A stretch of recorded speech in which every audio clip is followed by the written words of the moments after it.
everything has changed, everything, and it is really hard to learn how to redo everything, but it's completely different. It's not even relearning. It's doing it completely different than you ever would have done it before.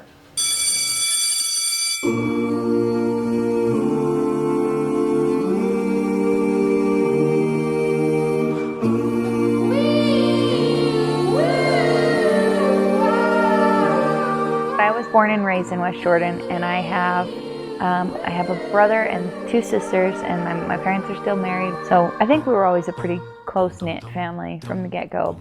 I worked at a few different places, but I worked at a trucking company for a while, and that's where I met Ben, my future husband. I always say my future husband and my best friend, Ben. So we dated for about 7 years, and then we decided to finally tie the knot in Maui.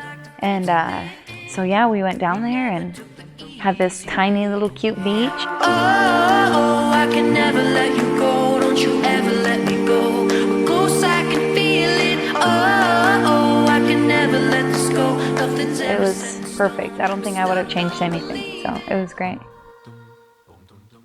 He's always been one that wants to go to the sand dunes all the time, in the summer especially. He had talked to me about going, and I was debating it, wasn't really sure if I wanted to go, and then finally decided, all right, I'll go.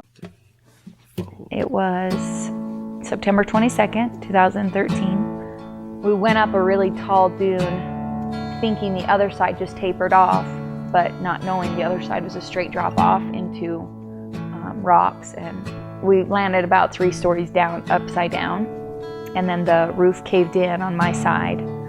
So yeah, they got me in the ambulance and took me to a small hospital in Nephi.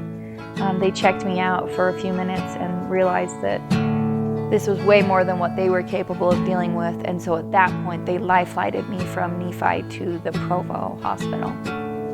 I ended up fracturing my left clavicle, and then I fractured my C1 vertebrae and shattered my T4 and T5. They brought in their therapist to work with me, and they got me into this really big wheelchair that had a reclining back on it. So they barely laid me or sat me up a little bit. So that was like, okay, that's an accomplishment that I'm able to sit up again a little bit.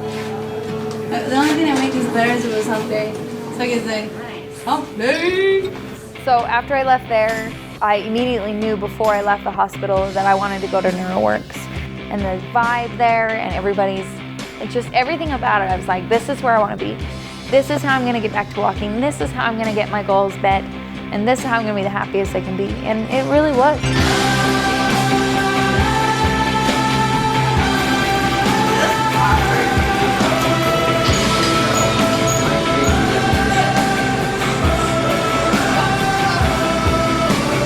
I wanted to be able to push myself without needing help.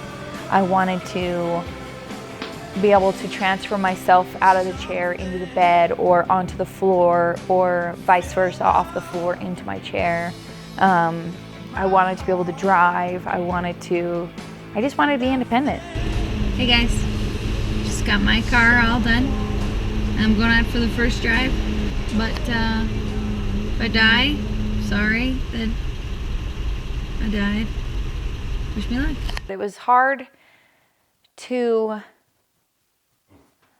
put around my head that this was going to be a life-changing experience.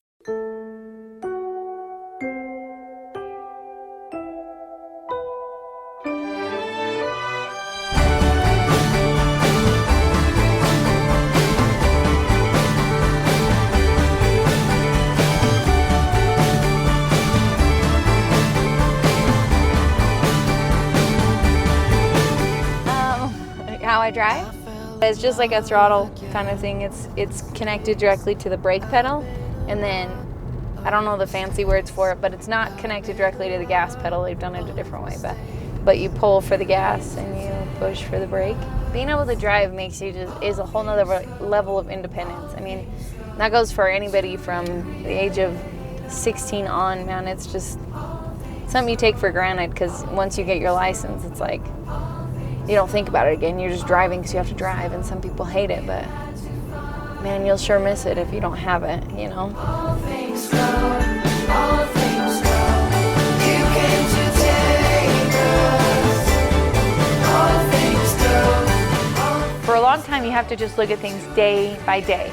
Every day. I can't control what's going to happen 6 weeks from now. I can't control what's going to happen 6 months from now. So I have to look at today and be happy for today. Okay, what can I do to make my life a little bit better or easier or happier? Not accepting it as my forever, but accepting it as for now, so that I can live the happiest, fullest life that I can now. You know, having them tell you you'll never walk again, and if you do, you'll need braces. There's just, that's all there is to it, you know, and they're matter of fact about it. It's like, no, I don't care what you say, whether it's my body's own ability to do it, or it's modern medicine, I'll walk again.